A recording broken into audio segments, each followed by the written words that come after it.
Be Smitty Lurkers. I've been wanting to make this film for a long time. The Wedding Rules. So, I get asked quite a bit, and I see it a lot, of course, online about how to go about shooting a wedding, how to price a wedding, what's the best way to shoot at a wedding. Should I shoot photos this way or that way, or should I do it like this? So, I've been wanting to make a film for a long time about it, and um, so I think I'm going to start with just getting started. And I think, if you stick to these, I'm calling it the wedding rules, almost like the old book, The Jordan Rules, because he kind of made his own thing and kind of stuck to whatever he was doing. And I think that's kind of how you have to treat it as a wedding photographer. Or this can kind of go towards anything, but especially weddings, because obviously a wedding is unique in the sense that it's one of moments. There's not many things that you can reenact at a wedding. It's very much you just have to be ready at all times, and I think the main thing is you have to get over the fear of photographing a wedding in general. I think that's a big thing. You'll never get. I don't think you'll ever get rid of like the night before. Like, okay, yeah, tomorrow I'm shooting this wedding. You gotta get mentally prepared. I think that's a big step in it. Is just being mentally prepared. Um, for me, um, I think what I mentally prepare the most is my personality. I think I have to kind of act a little bit more. I have to be a little bit more vocal to random people that I don't even know that are going to be there until I'm there. I think that's the only thing that I kind of get myself kind of pumped up for is like the people I normally talk with or that I know going in there is real easy to communicate with. And then when you get there and there's dozens to hundreds of people and you're communicating with everyone for the first time you've never seen before, that's something that I had to get a little bit used to. And then I always kind of, like I said, kind of get myself ready for um, moments before. And um, I think the fear part is just that goes away by doing. Actually, the actual process of photographing. Um, and pricing is obviously a big thing I'm always asked about. I basically will give my example of how I first started. I did my first weddings for $250. And to be honest, my very first wedding I booked was probably the hardest one I ever shot because it was the most demanding of weddings I ever photographed. And I learned that actually very quickly, as it doesn't matter how little you charge for your weddings, they're going to make you work just as hard no matter what. Um, Depending on the couple you're photographing. You can have very carefree couples. You can have very kind of strict and not easy to work with couples. I think that's kind of the nature of wedding photography. Um, if you're trying to do it full time, I think you're going to run into both those situations. If you're trying to do it part time, I mean, you could probably do it full time, but basically where I'm getting at is you can pick. You're in charge of what you're doing. If you are an itchy nose. If you are doing this on your own, I mean, you have the luxury of picking and choosing.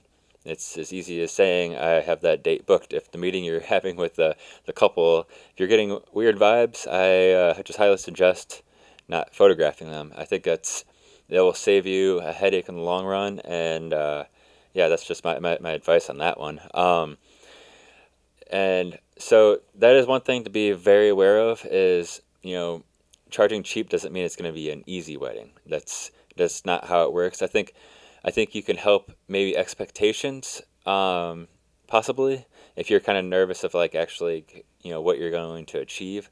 Um, I think I think one thing to do is actually photograph a lot of things that you would run into at a wedding, and even though you're not at a wedding, I would shoot it like that. Um, Even if it's having your friends go to like a restaurant or a bar or somewhere with really terrible lighting and using a flash and just trying to just telling them to move around, like, it's obviously real random, but that's an idea to try to like get in that moment of like reception stuff, because I think reception is probably more one of the more difficult times. It's definitely more of an easy time in the sense of a lot of it's more like slow paced. You're photographing dances and that type of thing. You'll have some quick moments like the cake situation and all that kind of stuff. But it's not as, uh, yeah, there's a lot more going on besides the reception that's a little bit more of a worry. But the reception you can end up with a bunch of terrible photos if you're not prepared. Um, Outdoor weddings were always my favorite because you have, typically you'll have pretty good lighting outside and you just have options of moving around. You have different scenery. You're not confined by, benches and, just a small church or hall or wherever they're getting married at. I think that's one thing to kind of get used to is the different styles of weddings. And I think my number one advice too, once you kind of get past, what you're going to start charging is actually you have to make a decision basically. The decision is, do you want to photograph what they want or do you want to photograph how you photograph? And I think that's something that's probably that might be somewhat controversial, I guess, in a weird way, because I see a lot of posts about you just need to photograph how the couple wants, and you're getting paid to do that, which I feel like I'm like a hybrid of that. I Right now I photograph weddings basically how I want, and I kind of always have. I always discussed like my style. It's very like documentary style. I you know it's always classic when you get shown like a photo of like, say if I'm photographing in, no, a wedding in November in Ohio, and then they show me a photo from Cancun, and I'm like, that's not happening. It's just that this photo is not possible in Ohio in November. Like you have to be very like blunt, especially with people you don't know, because they're just going to expect what they're seeing in this photo or something. It's pretty surprising sometimes that you'll get that. You'll be like, oh, I can't get this. Those trees aren't here. This photo is really only this way because of those trees. You'll run into that, and you just have to kind of explain it. So you're basically helping yourself later on and not getting yourself caught. But oh yeah, we'll get that, and then you end up with some like haggard, broken down pine trees at your location because that's all there is. and but yeah, I mean that's a kind of an extreme example, but it is surprising how much that comes up. I think the best thing to do is I have my styles, documentary style, and that now I like if I do weddings, they usually come to me because they like my style and they know that I photograph weddings and that's the luxury of doing it for a decade or more. When you're first starting, you're kind of just trying to get what you can, and you have to kind of work around that, and talk to them, and But there's always photos I take that's not normally my style. I think that's where I'm getting at. Is that's why I call it a hybrid. You have to be. I think if you're trying to photograph like another person, you're trying to like emulate another person's style. Like if you have your own style, you have your style. So for me, they'll know how I shoot and how I like to shoot. But I always ask, is there specific photos that you want to get? So if they want to shoot a photo of them, like I normally would never take a photo of couples looking around a tree at each other. That's just something I would never like I wouldn't shoot that normally. But if they want that, I'll shoot that. Like, so it's not quite like you're not being an extremist where it's like, yeah, I'm not shooting anything unless it's my style. I think you have to kind of like it's really like a teamwork situation. To me, I think it's almost like how a movie's almost made. You have decisions that are being made, and there's like scenes, and you kind of go with what's working and what works for them as well. And I think that's kind of just how you have to go about it in a weird way.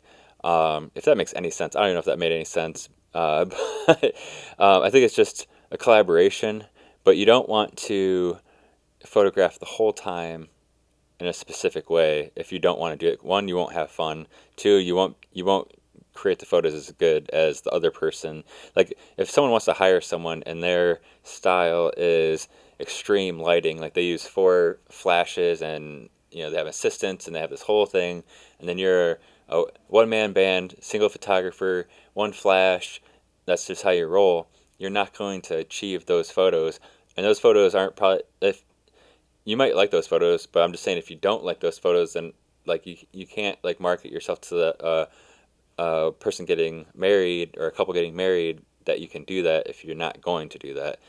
If that makes any sense. I think the main thing is just being really aware of how you photograph and communicating it, and kind of you have to give in as well, obviously, like the tree example. There's plenty of photos. Sometimes I'll have like 20 photos that like I've talked to them about that they for sure want to get, and we just figure it out in our own way. But I haven't done anything like I've seen with the Cancun photo. I've never done anything like that where they show me something and they want to create exactly the same. I've had examples, like that's one thing. Like having an example, like that's actually a helpful thing, because if the couple wants some certain like poses, that's a whole different. That's what the tree thing is technically a pose. There's trees everywhere. You could find a tree, and so it's like I think that's kind of the main key, because that one, they feel like they're getting what they're looking for, and then you're actually photographing how you like, which if they're hiring you, they probably know your style, and they don't want you to try to like go away from that style. Obviously, when you're first starting out, I think that's why it is a good idea to start cheaper. Obviously, then you got to build your price from there, and that could be tricky. I did 3 weddings at 250, then I raised immediately, and I raised it multiple times, and then I just went where I price now, and stuck. I've just stuck with that price for probably about the past 4 years. It's actually cheap compared to other people, but it's now I photograph people who come to me, and I don't even photograph all of them. So I think the main thing to also think about is how you do your post production, how you distribute your photos to them, to keep it. There's photographers that charge per print and all this kind of stuff. For me, this is my advice. Obviously, you can do whatever you would like, but my advice is to just give the photos digitally, give the full res photos, full resolution, just give it to them. One, they have them. They can do whatever they want with them. They can print them. They can post them on social media. I don't care. They can put filters all over the place if they want. I mean, there's a big, huge discussion about that. But you're not like what's that matter anyways? Like there's legendary photographers that people repost, and I know it's not the actual same thing, because either that person filtered it or it got filtered somewhere else and they saved it like that and they think it's the original. I mean, it's just that's the way it is. And like if someone wants to convert their photo to black and white when I shot it in color, like why do I mean, I'm not going to stress on it. Like so I think that's kind of one, like where I was getting at is it doesn't cost you any money in post production, and you don't have to worry about overhead. You don't have to worry about printing or callbacks about more. I mean, obviously, yeah, you can make more money doing that. I get it. Yeah, obviously. Okay, it works that way. But for me, I like photographing the wedding. You're getting paid to photograph the wedding, and then they receive their product, and then you can do your next. You move on to your own personal projects. You move on to your next wedding. It's done. You're not worried about anything. You're not worried about prints not quite being exactly what they thought. They can do their own prints, own sizes. Yeah, no overhead. I think that's the number one thing. Is it costs nothing just to give them their photos digitally, except having maybe a monthly Dropbox account or something like that to make the transfer easier, or buying a really cheap little USB drive. One or the other, I feel like is fine. I used to do USB drives until I started just doing Dropbox. I just give password protected folders, and I leave them up for like a month for them. They can download, they can send them to whoever. Done deal. I think that's the best way to do it, because you want to make it a fun experience even after the wedding. I think that's the thing that a lot of photographers don't think about, is they're trying to just milk everything they can to get the money, get more money, get more money. But to me, if someone has a great experience with you being their photographer, they get their photos in a timely fashion, and they get them digitally, and they're download. They can just download them on their phone, even if there's certain ones. They can download all of them on their computer. Then they can just send them to, their grandma or mom or dad or whoever, and that makes it a fun thing. That makes it a very social thing, and what that does is create buzz for their relatives and friends to, oh, this person was really easy to work with, and they got their photos, and they can just send them around. There's no huge watermarks all over their photos that they are sending out and stuff like that. I think that's a big deal. I think a lot of people get caught up in like the whole like trying to protect their wedding photos thing. I mean, no. like with wedding photos, yeah, I mean they're like I know I'm gonna do like some type of collection of wedding photos at some point in my life. But no one cares about the wedding photos as much as the people that are being photographed. So I think that's the thing is like I think it's a too much of an overthought of like protecting your own work because it's always gonna it doesn't yeah it just doesn't matter this day and age. I to me like I used to watermark my photos like just like my watermark was really big back like early 2000s because it was like a new everything was new. I mean now it's just like if a new version of a social app comes out it's like okay yeah it's the same but different. When MySpace was big and it's just like oh man, I don't want anyone to like repost my photos because that'd be they can do their own thing. Like that was such a brand new thing, and like that was like basically watermarking your photos was a very big conversation in the early 2000s, and it was something that pretty much everyone was doing at the time. And then it became you know not as accepted for quite some time. I still watermark very low in the bottom. On my Instagram and website. I used to do it real big, obviously, but now I just do it real small. For me, what that is now is just marketing. I don't because it does like watermarking doesn't matter. I mean, if you do it super big and do it all ridiculous, it's gonna be hard for someone to steal and repost. For me, like my watermark's so small, you could open it up in Photoshop and take my watermark off in like 2 seconds. So it's not even about stealing; it's just about branding, and that's what it is. And that's so. If you ever wondered why I watermark, because I think a lot of people might not think it's cool. It's whatever for me. To me, I'd rather have someone be like, "Oh, I like this photo. Oh, okay." And the bottom left corner it says at bsmitty.com. All right, I'll check out their Instagram. I mean, it's you know, it's to me, it's a very simple way of expanding my brand. And but yeah, if I'm giving photos to a paid someone who paid like I'm not watermarking their photos. I think you should never do that. I've noticed that actually has happened. Like if you're posting this on social media it has to have my watermark. That's so dumb. That's just my opinion. That's just my full opinion on it's dumb.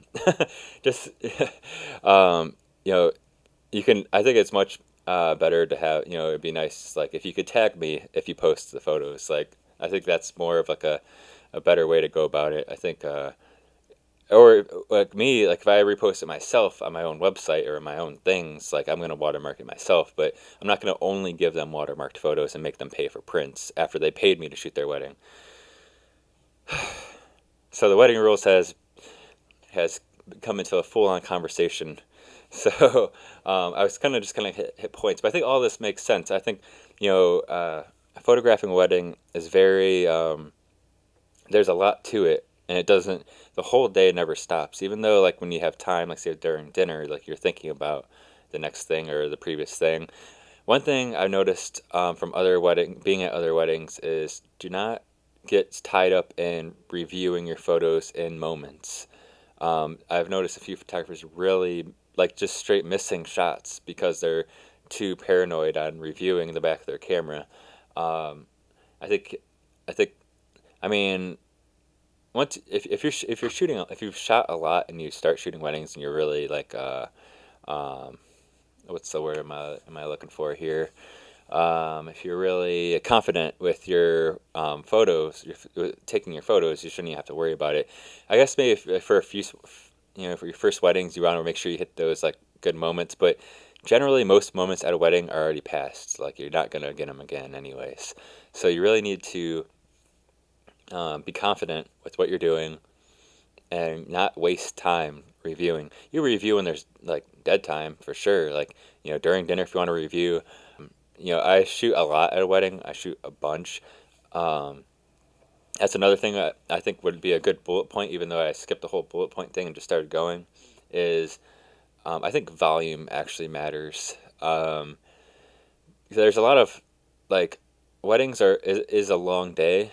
Like is there and it's always like I was saying before. There's always something happening. I think a lot of photographers don't photograph things that could be great photographs, but I think that's my style, and that's kind of a gray area, I guess. Um, so I think that's, for me, I'm giving, hundreds and hundreds and hundreds of photos.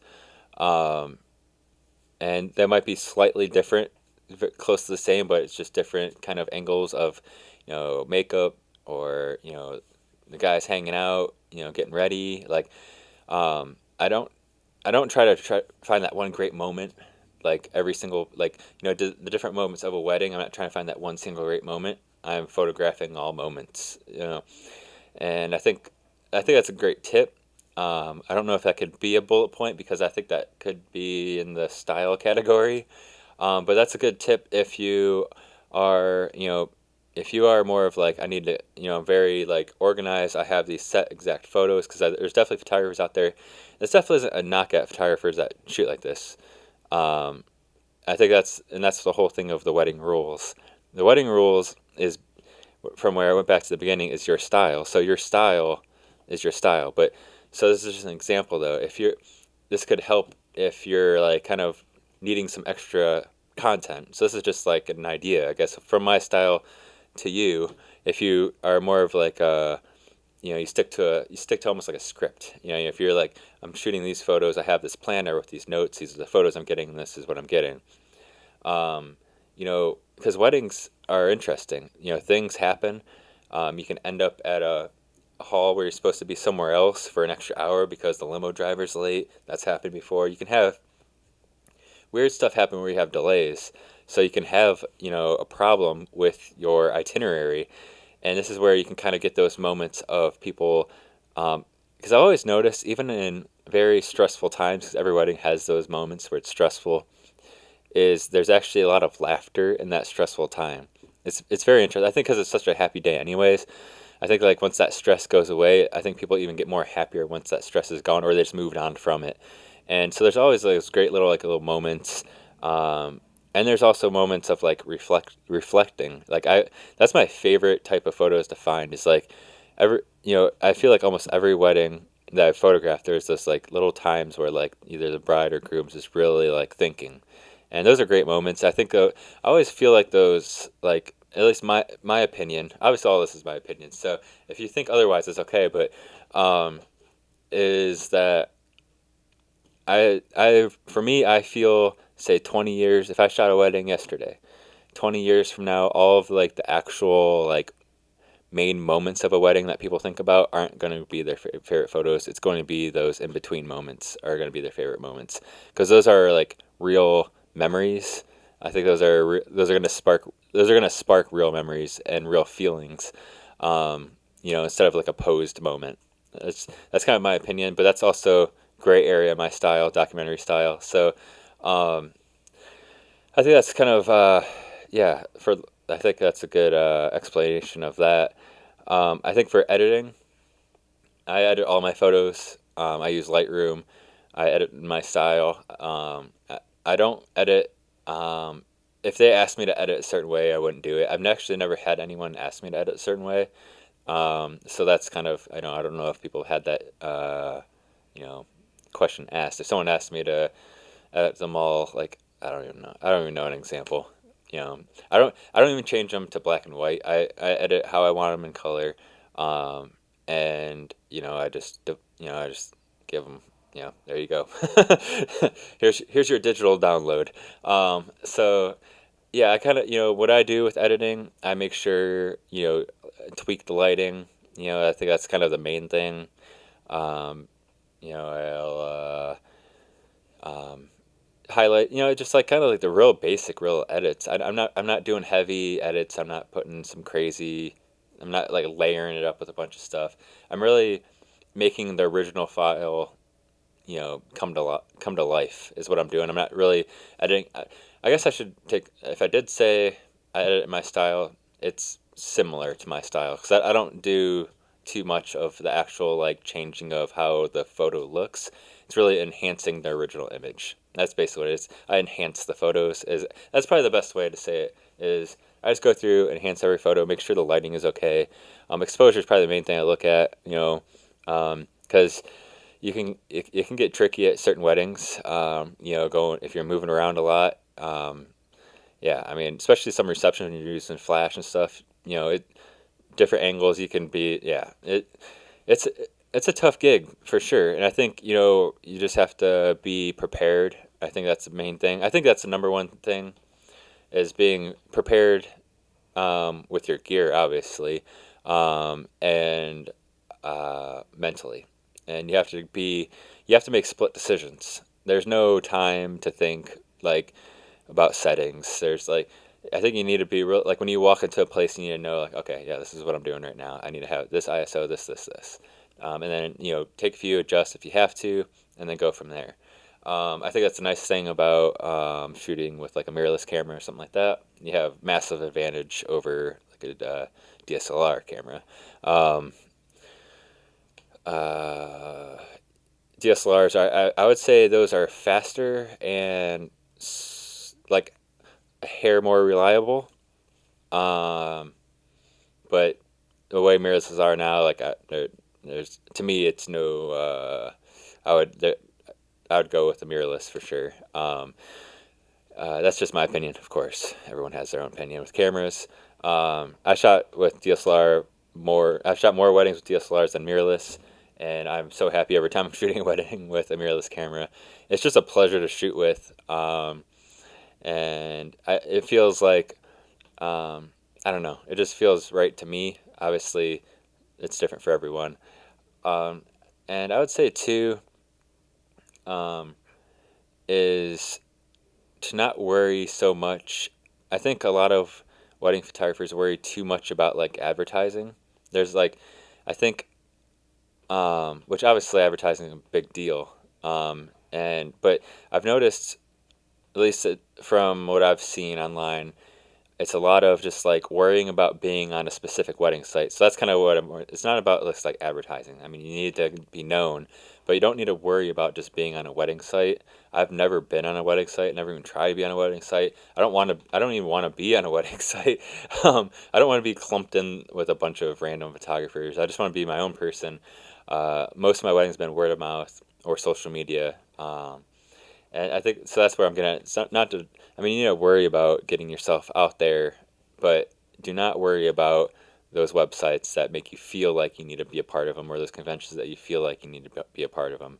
That's not going to guarantee you success or anything like that.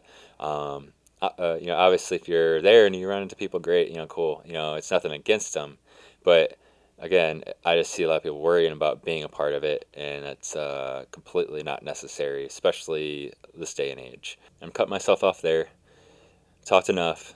I do want to end it with, the wedding rules to me is about making your own rules and sticking to those rules. You'll learn habits. You'll learn what to see, what to think, how to shoot, where to be. I think that's a big thing is being positioned correctly. Um, you know, having taking those little times that you have when you first get to a hall, when you have a few seconds to examine an area before the thing happens at the area, checking out the cake area before the cake cutting happens, knowing where to be. Those are very important things. Those are the things you're going to learn by doing. And so my advice is if you're like nervous about getting into weddings is making the wedding rules. And the price, obviously that's going to be the big thing. You can do how I did, do 250 to just try to get some work and get the experience. Just know it's going to be it's still going to be just the same as if you charge a lot for a wedding. It's still photographing a wedding and editing the photos. But I think it's worth trying to just get the weddings. Obviously, you can price however you want, but I think having that entry price almost, and being completely upfront with people as well. I think that's a big key. You don't want to say, "Oh, I'm a seasoned wedding photographer." I mean, you don't want to do that. You can just be straight up and say that I'm just starting to shoot weddings. You don't have to really say it's my first, but I'm just starting to shoot weddings. However you want to word it, or you can just tell them it's your first. I don't know. However you want to do it. I know when I first was wanting to do a wedding, someone asked me if I did weddings for it's like their cousin or something, and I was already like wanting to do it, and that's kind of like the whole thing kind of came together. Um, and that ended up being, like I said earlier, the hardest wedding I ever shot because they expected quite a bit, and yeah, it was a hard wedding. And then from there, so like yeah, from there I got two weddings. So I didn't even know these people because I barely even knew the one person. I just kind of knew like by acquaintance. So it's like some cousin, and then their friend, and then their friend, and then that's just kind of snowballed from there. And so if you can find people that you know to start, that will help a lot.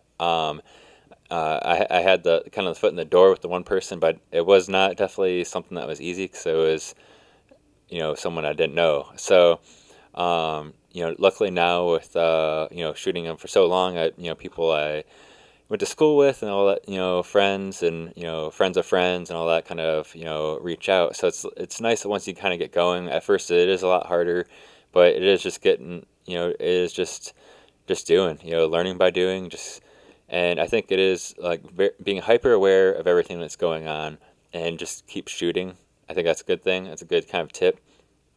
Um, because the more you shoot at a wedding too, the quicker you'll be at kind of mastering the day. So on that, I just want to thank you for watching this. I hope you enjoyed the wedding rules. If you're not subscribed, please subscribe to this channel, and I'll talk to you guys soon.